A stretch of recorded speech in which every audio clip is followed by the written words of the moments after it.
Welcome, everybody. Thank you so much for spending a little bit of time with us this evening. I know during the week with family, things get crazy. So the fact that you're willing to spend some time with us tonight is greatly appreciated. My name is Terry Deloria, and I am superintendent for our district, the Jefferson Union High School District. Tonight, I want to share with you uh, an issue of grave concern. We are having some troubles recruiting and retaining qualified staff, and I wanted to fill you in on that, kind of give you some reasons behind it, and to let you know how we can help.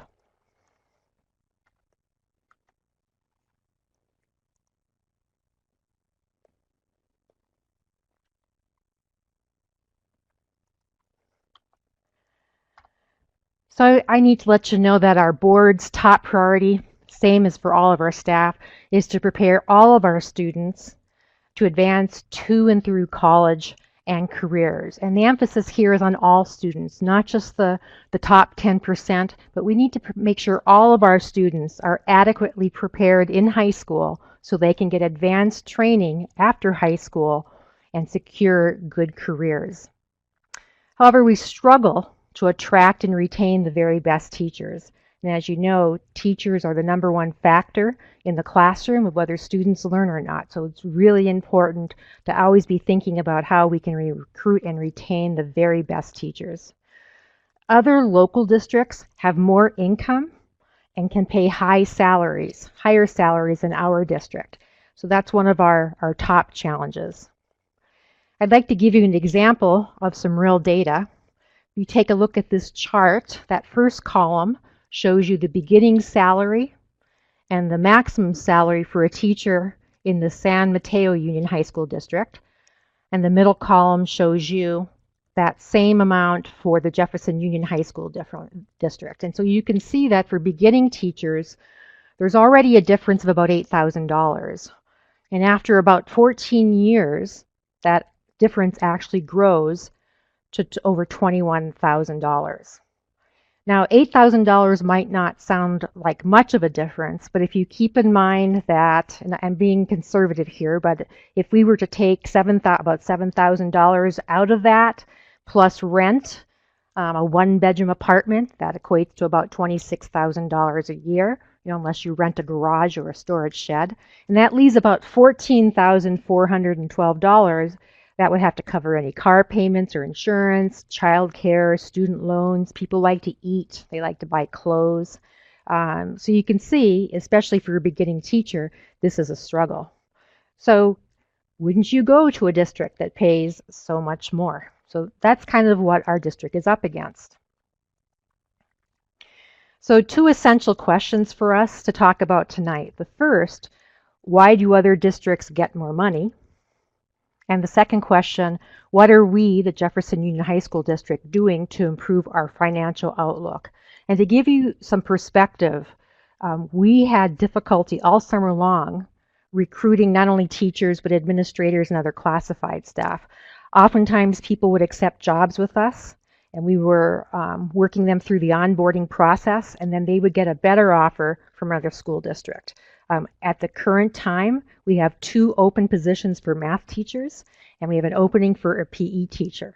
And we're really struggling how at this time of year, how we're going to make sure that our students have the very best in those classes. So I want to spend a little time explaining how districts are funded. And I would start with that districts are paid based on your local property taxes. And it also has to do with the number of students in your district. So annually, the governor starts to work on the state budget, and he makes a determination of how much a district should get per pupil in that district.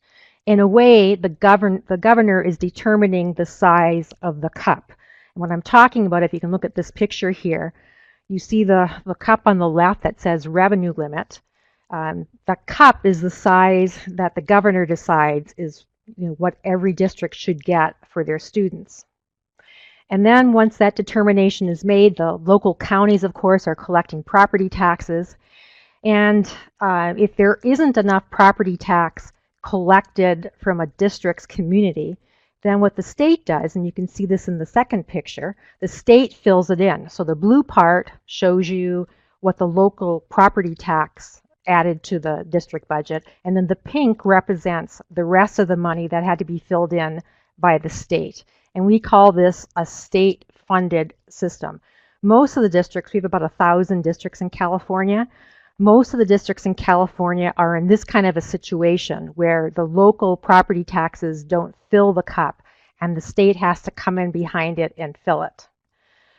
Now, unusual on our peninsula in San Mateo County, we have a number of districts where the property taxes not only fill the cup for their district, but it overflows.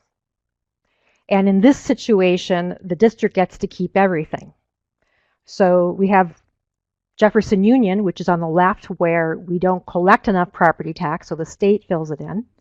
And then we have another district on our peninsula that collects all the property taxes they need plus more, and they get to keep it all.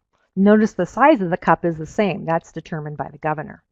So we call the second case here a community-funded district. It used to be called a basic aid district as well.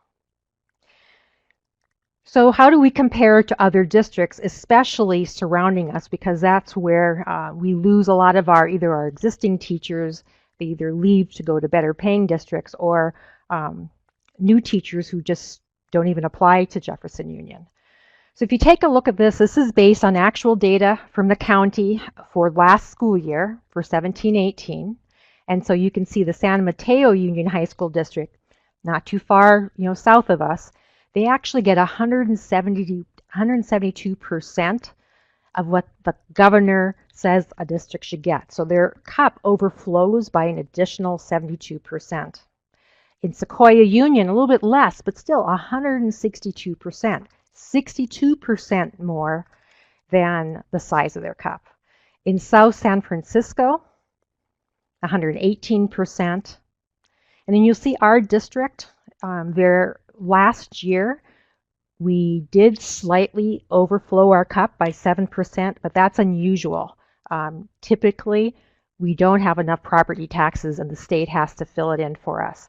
And then Cabrillo is always a state funded. They never have enough property taxes, so they always get 100% of what has been decided for them by the state budget. The other thing about some of these districts is they also have either education foundations that raise millions of dollars that principals can use to add professional development, to buy technology, to buy additional staff. And if you know the peninsula at all, you know that these districts also have large corporations that make contributions to those districts as well. So I'm thinking of Oracle, for example. In Daly City, for example, we have a lot of apartment houses. We don't really see a lot of the large corporations that we see further down on the peninsula. So what does this mean? Imagine if the Jeff Union District got 150% funding.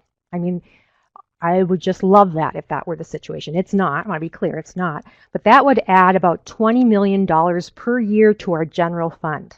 And the general fund is where we pay our salaries. 1%, a 1% salary increase for all of our employees is about $400,000. So if we had that extra $20 million, we could actually raise salaries by 50%. Now, I'm not saying that if we got that kind of money, we would raise salaries by that much, but that's kind of the competition we're in with other districts south of us. Even San Francisco, north of us, has enough additional revenue that they were able to, I'm going to use the word steal, a number of our staff this past year. So we really believe, the board, myself, we really believe that students in Daly City, Pacifica, Brisbane, Bayshore, they deserve the very best teachers and support staff. It shouldn't matter whether a student is further south on the peninsula, if they're in San Francisco, or if they're in Jeff Union. Our students deserve the very best teachers and support staff. And in order to do that, one of the things we need to do is figure out how we can provide a competitive salary. Certainly workplace conditions and additional, how we treat our employees, how we all get along, that's important, but we also have to be thinking about the competitive salary. So what is our district going to do about this? And I'm going to share some things with you. Not everything can happen right away, but we are working on this. And it is a multi-pronged approach. It isn't just one action that's going to solve this issue. And even if we did everything here, I don't know that we'll ever get to the place where San Mateo Union is. But here are some of the things that we're doing. One of the things we're doing is really working with our principals on better recruitment strategies. Because remember, especially in community-funded districts, the amount of money we get from the state, the size of that cup, is determined by how many students you have. So our district has had a history of declining enrollment. As you know, as rents and cost of housing has gone up, it's become more and more difficult for young families to move in to our community, and so our enrollment's been going down. So the better job we can do at recruiting students, we can really be proud of many of the things we're doing in our district, such that they're not going to charters or to private schools. This could help our financial outlook. The other thing we can do is we can work on improving our attendance rates. So although the size of the cup is established by the governor, it's based on the percentage of time students are actually at school. So our average attendance is usually around 96%. So we don't receive that entire 100% of the cup if students are only coming on an average 96% of the time. So one of the things I tell all parents, all students they can do to help us is come to school every day unless you're sick. I mean, obviously, if you're ill, we don't want you to come to school. But coming to school is a really important step in this approach. We're also looking for ways to save money. We call this efficiencies. One of the ways we're doing that is by taking a look at how technology can do more of the work. We're taking a look at staffing, making sure our staffing is appropriate. We're taking a look at, well, a number of areas. So any way that we can save money is also more money that stays in the general fund. If you haven't heard, we've been really successful so far with our project for educator housing. So one of the great benefits of our district is we have a lot of excess property. So even from where I'm broadcasting at the district office, this is a plot of about 29 acres of land, and it's not all being used. So one of the things we've been doing is working with consultants in developing 116 housing units right here on the Serramonte del Rey property. In fact, the community was very, very supportive. The community passed a bond in June, and that's going to allow us to move forward with building the educator housing. And the reason that is so important is because since it's not the district itself that's taking money from general fund to pay for the housing, rather that it's a bond, we're going to actually be able to offer housing to our staff at half the market rate. So imagine being able to offer to a new biology teacher, for example, a one-bedroom apartment for $1,200. And it's going to be really nice housing. It's not like the low-income housing that you might be familiar with. And we're hopeful that we'll be able to start breaking ground late next summer. So that means that we could have housing for about a quarter of our staff who needs it by the fall of 2022. So we're really excited about that. The other thing is there is a possibility that the housing will also generate some extra income. Once we put aside money for any kind of maintenance or repairs, there may be additional income that can go into the general fund to help with salaries. As I mentioned, we have a number of excess properties. We have property, I already mentioned the Serramonte del Rey property. Actually, we have some apartment houses already on this property where we have land leases, and it's generating some money. I think we can probably do a better job with other kinds of projects, but we are doing some of that. Over at Westmore, there's a big plot of land that isn't being used. It's down where I think Daly City actually used one of the buildings for a community center. But there's a big plot of land there. There's a section of land at Oceana that's unused, and also the upper, I think it's a soccer field at Terra Nova that's also not being used. So we're working with consultants to figure out how we don't want to sell the property, because if we sell the property, that's a one-time money, and we're looking for a way to generate revenue over the long haul so that 50 years from now, these excess properties are still generating revenue that can help us with our salary schedules. So those are the excess properties, and this is something that might take a little bit longer, or I expect it'll take a little bit longer. So notice again that the educator housing and the excess properties, we're not going to see some results for that for a few years yet. And then finally, the board did approve Measure Y, a parcel tax, on the November ballot. And I would like to share some information with you tonight about that. So Measure Y, there's its little logo. If it passed, the parcel tax proceeds would add to what the state provides. So a misconception out there is that if we have a parcel tax, that we would have to use that first before the state filled in what we aren't able to fill, but that's not the case. The parcel tax would be in addition to anything we collect locally in our property tax, and in addition to whatever the state has to put into our cup to fill it to 100%. So this is additional revenue. The cost of that is $58 per parcel. It's written for 10 years. After a period of 10 years, the community would have to vote to renew that. Seniors will be exempt. In fact, we have a number of seniors who are already exempt from a prior parcel tax. They would automatically be rolled into this exemption. We will have an oversight committee to make sure that the money is being used the way that the ballot language said we would use it. But I'll be honest, the funds will be used primarily to recruit and retain the best teachers and staff. As I showed you in those earlier slides, we just can't compete with the salary schedules with surrounding districts. And I can tell you there is no group organized against this measure. So some election information for you. All ballots are being mailed home. In fact, they should have been put in the mail already. So be looking for those ballots. Talk to your friends and family. Have them look for those ballots.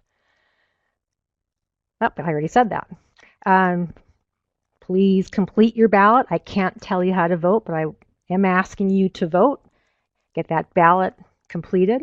And there are a number of ways you can return your ballot, either by mail or you can drop it off at a voting center. You can also vote at a voting center, and the district office here at Serramonte Del Rey is a voting center. So that's all I have, and I still have some time if you want to ask any questions. Let me scroll back up and see what we got here.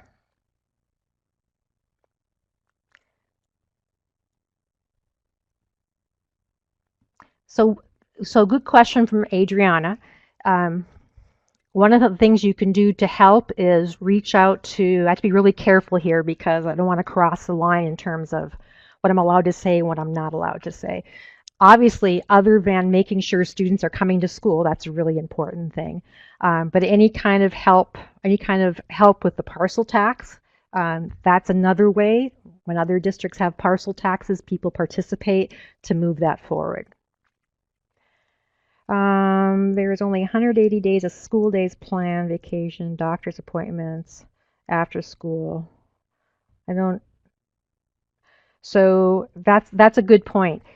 So one of the things we want to do is work with our parents to understand that we really need students here every day for 180 days, and to please plan your vacations outside of those 180 days. I know with my own 3 kids, they all had to go to the orthodontist and all those kinds of things. So I really worked to make sure that those appointments were either on holidays or outside of the school day, really early in the morning or after school. So that's a really good point. What else do we have here?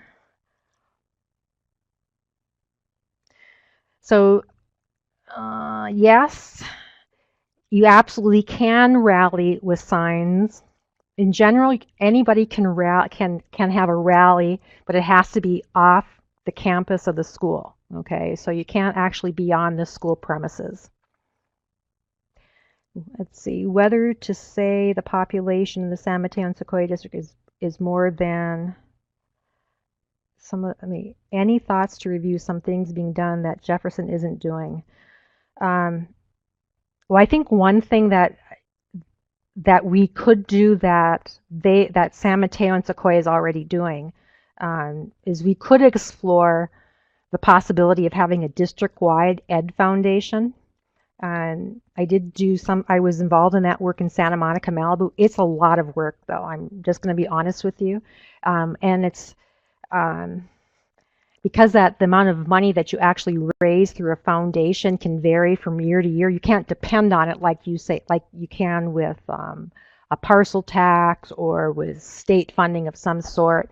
Um, so one of the nice things about the ed foundations is you get extra income that could use in other areas, whether it's professional development or technology or things like that. So that might be something we could think about, but I don't know that in itself would help with our salary schedules. And that's Leanne's question too. What are other districts doing? I will say that in San Francisco, they've had I don't know how the number of parcel taxes, but it's adding the total parcel tax that gets contributed to the district to help with salaries is $386 per parcel. So this measure Y, is asking for $58 per parcel. So you can kind of see the competition out there. I see grants. Grants are great for seed money for programs, but very rarely will granting foundations give you money for operating costs. So that's a good idea, something we could do to help with other kinds of things. Again, professional development, sometimes mental health services and things like that, but it would be hard to find something that would actually contribute to the annual operating budget and that would continue forever. So whatever we do, we want to be thinking about the parents, the staff, the superintendent, the board 50 years from now. I mean, how can we make decisions today that are still having positive outcomes 50 years from now? So those are all great questions. Let me wait a few more minutes to see if there's anything else.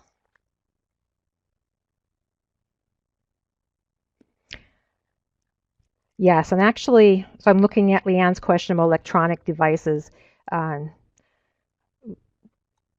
We actually are going to be developing a plan for how we can go one-to-one starting in the 1920 year. I think that is probably going to be covered well. We were able to, in a previous bond, some of that money was earmarked for technology, so we were able to upgrade our infrastructure from a half a gig to 10 gigs, so uploading, downloading, access to streaming for teachers and all the staff, that's greatly improved. We're putting in access points in all the instructional spaces at all of our schools in preparation for going to one-to-one. But that even the one-to-one's a big initiative, and I don't really have specifics on that tonight. Okay, I see someone else. Pernell is typing. These are great questions, by the way. Yeah, isn't that disappointing about the lottery? I was just talking to my husband about that this weekend because he can sometimes be cynical when it comes to, he's not an educator. He goes, well, what are you doing with all that lottery money? But for one thing, you need to know that when the lottery was established, it replaced money that was coming from somewhere else in the state budget. So it was replacement money, and it's greatly reduced. I'm not sure what it is for our district, but I think it's less than $200,000 a year.